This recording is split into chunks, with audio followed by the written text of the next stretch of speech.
C'è un divoratore di mondi al centro della nostra galassia e pesa 4 milioni di volte più del nostro Sole. Fin da quando eri bambino ti hanno insegnato che i buchi neri sono prigioni eterne. Aspirapolveri cosmici da cui nulla, nemmeno la luce, può fuggire. Una volta che qualcosa attraversa il confine, scompare per sempre. Fine della storia. Ma ti hanno mentito. O meglio, ti hanno raccontato solo metà della verità.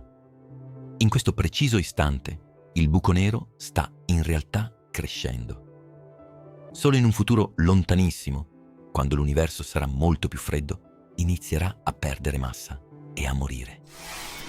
E il modo in cui muore è la cosa più spaventosa e affascinante che la fisica abbia mai scoperto. Per capirlo, dobbiamo fare un viaggio dove lo spazio e il tempo si rompono. Ma preparati, perché quello che troveremo sul fondo cambierà tutto. Immagina di galleggiare nel vuoto dello spazio profondo. Davanti a te non c'è un imbuto, non c'è un vortice d'acqua, c'è una sfera di un nero così perfetto e assoluto che sembra un buco ritagliato nella realtà stessa. Questo è l'orizzonte degli eventi. Non è una superficie solida, non ci puoi camminare sopra. È un confine matematico. È la linea esatta in cui la forza di gravità diventa così violenta che per fuggire dovresti viaggiare più veloce della luce. E siccome niente nell'universo può superare quella velocità, quell'orizzonte è una porta chiusa a chiave dall'interno. Se tu mettessi una mano oltre quella linea, non potresti più tirarla indietro. Nemmeno se avessi i motori di tutte le astronavi della storia legati alla schiena. Ma c'è un dettaglio che abbiamo sempre ignorato. Un dettaglio microscopico. Fino al 1974, i fisici di tutto il mondo guardavano questa sfera nera e vedevano solo un frigorifero cosmico perfetto. Alla temperatura di un buco nero era considerata esattamente pari allo zero assoluto. Meno 273,15 gradi centigradi. Nessun calore, nessuna radiazione, nessun suono. Solo un silenzio di tomba che sarebbe durato per tutta l'eternità. Se buttavi dentro una stella, il buco nero diventava più grande e basta. Era la discarica finale dell'universo. Un luogo dove l'informazione entrava e veniva cancellata. Ma un giovane scienziato sulla sedia a rotelle di nome Stephen Hawking decise di guardare questo confine non con gli occhiali di Einstein, ma con quelli della meccanica quantistica. E quando lo fece, l'abisso smise di essere silenzioso. Iniziò a sussurrare. Fermati un attimo. Dimentica i pianeti. Dimentica le stelle gigantesche e le galassie a spirale. Per capire il segreto del buco nero, dobbiamo fare l'esatto opposto. Dobbiamo rimpicciolire.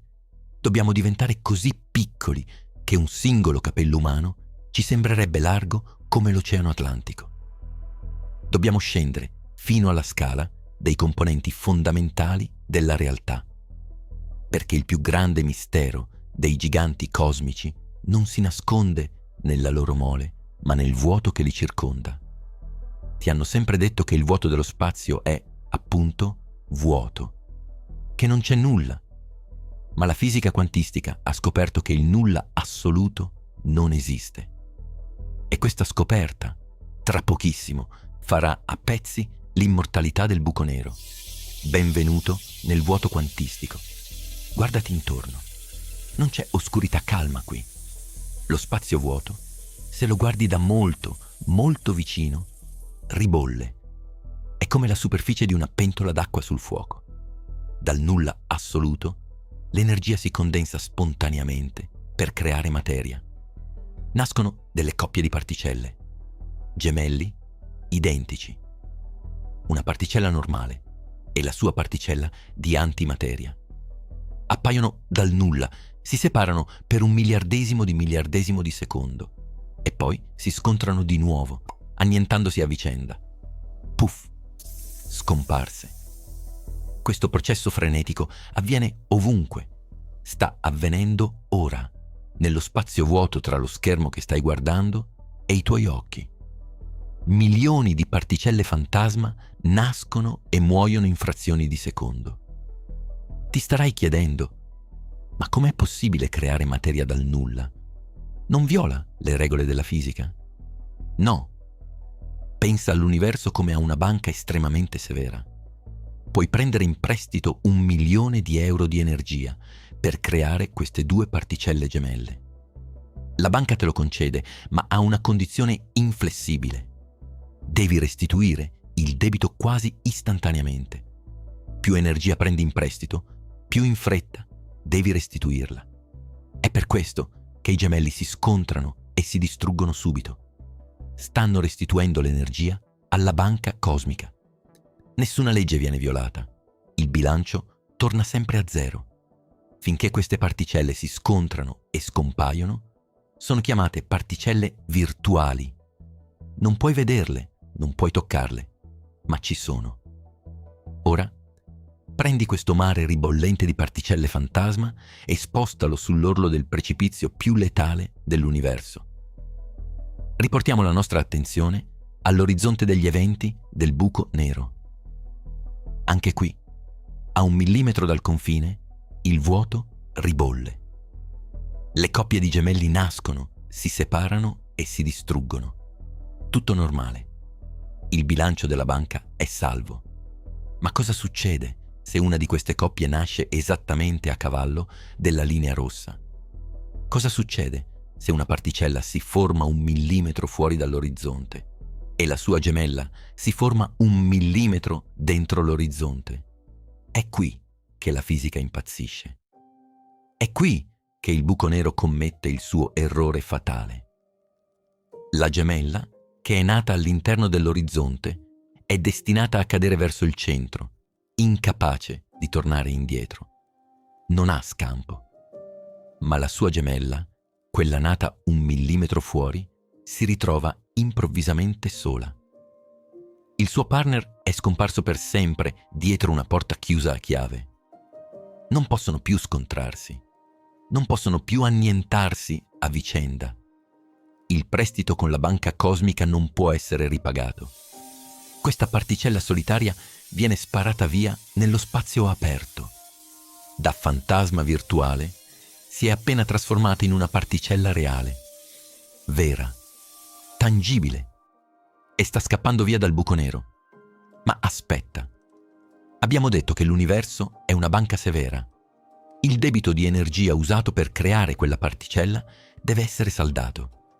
Se le 2 particelle non si sono annientate, chi paga il conto? Qualcuno deve fornire l'energia per trasformare quel fantasma in una particella reale. E l'universo è spietato. Presenta il conto a chi ha causato il problema, il buco nero.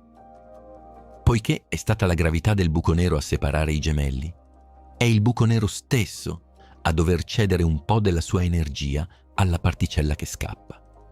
E secondo l'equazione più famosa di Einstein, l'energia è uguale alla massa. Cedendo energia, il buco nero perde massa. Ora moltiplica questo evento per miliardi di miliardi di miliardi di volte al secondo. Su tutta la superficie sferica dell'orizzonte degli eventi, coppie di particelle vengono separate. Una cade, l'altra scappa rubando un pezzetto infinitesimale di massa al mostro. Se potessi guardare un buco nero con degli occhi sensibili a questa scala, non vedresti una sfera nera. Vedresti un alone debole, un bagliore spettrale che avvolge l'oscurità. Il buco nero sta letteralmente brillando. Questa è la radiazione di Hawking. Il mostro non è invincibile. Sta evaporando, particella dopo particella, disperdendo la sua massa nello spazio freddo sotto forma di radiazione termica. Il divoratore cosmico è a dieta forzata. C'è però un paradosso crudele in tutto questo. Più un buco nero è massiccio, più è freddo e meno radiazione emette. Un buco nero supermassiccio come quello al centro della nostra galassia è gelido. e perde massa a un ritmo così lento che è quasi impercettibile. Ci metterebbe un numero di anni pari a un 1 seguito da 87 zeri per evaporare completamente. Un tempo così lungo che fa sembrare l'età attuale dell'universo un battito di ciglia. Ma cosa succede se il buco nero è piccolo? Cosa succede se ha la massa di una montagna, ma le dimensioni di un singolo protone? Qui le regole si ribaltano e il processo diventa violento. Man mano che il buco nero perde massa evaporando, si rimpicciolisce. E rimpicciolendosi, la curva della sua gravità diventa più stretta, più affilata. Questo rende più facile per le coppie di particelle separarsi. Il risultato? Più si rimpicciolisce, più diventa caldo. Più diventa caldo, più velocemente evapora. È una reazione a catena inarrestabile. È come una pozzanghera d'acqua sotto il sole di agosto. All'inizio evapora lentamente, ma quando ne rimane solo una goccia, sparisce in un istante. Il buco nero sta correndo verso la sua stessa fine e la sua agonia finale non sarà silenziosa. Sarà l'evento più esplosivo a cui l'universo possa assistere. Facciamo un salto in avanti nel tempo. Dimentica l'universo che conosci. Le stelle si sono spente da miliardi di anni. Le galassie si sono dissolte. L'universo è un luogo freddo, buio e vuoto, popolato solo da buchi neri isolati che vagano nell'oscurità. Ora, immagina di osservare uno di questi ultimi giganti, sopravvissuto per eoni. Dopo un'eternità di lenta evaporazione, il mostro è diventato piccolo. Ha la massa di una grande nave cargo, ma è compresso nello spazio di un singolo nucleo atomico. La sua temperatura non è più 0, è di miliardi di gradi. Sta bruciando e mancano solo 30 secondi alla fine della sua vita. 10 secondi. Il buco nero perde massa a un ritmo catastrofico. 5 secondi. È diventato così caldo che non emette più solo particelle, ma raggi gamma ad altissima energia. 3 secondi. La struttura stessa dello spazio-tempo, attorno ad esso, sta cedendo. 2, 1, 0.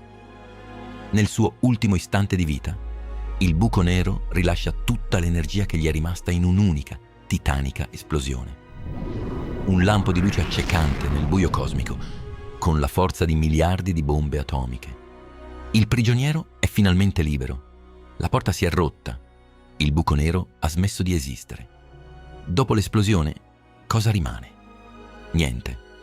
Il buco nero, l'oggetto più denso e inarrestabile della natura, è evaporato completamente. Non lascia dietro di sé un nucleo solido, non lascia una cicatrice. Lascia solo un mare diffuso di radiazioni deboli che si espandono per sempre nel vuoto. Questo è il destino di ogni singolo buco nero mai nato e che mai nascerà. Dal più piccolo nato nel caos del Big Bang fino ai giganti che tengono insieme le galassie. Tutti, senza eccezione, sono condannati a evaporare. L'universo è paziente. Sa che anche i mostri più spaventosi, alla fine, svaniscono nel nulla. Quella luce che pensavi fosse eterna è solo un prestito temporaneo.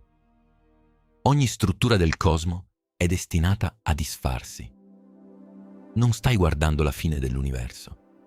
Stai guardando la sua perfetta, inevitabile pulizia.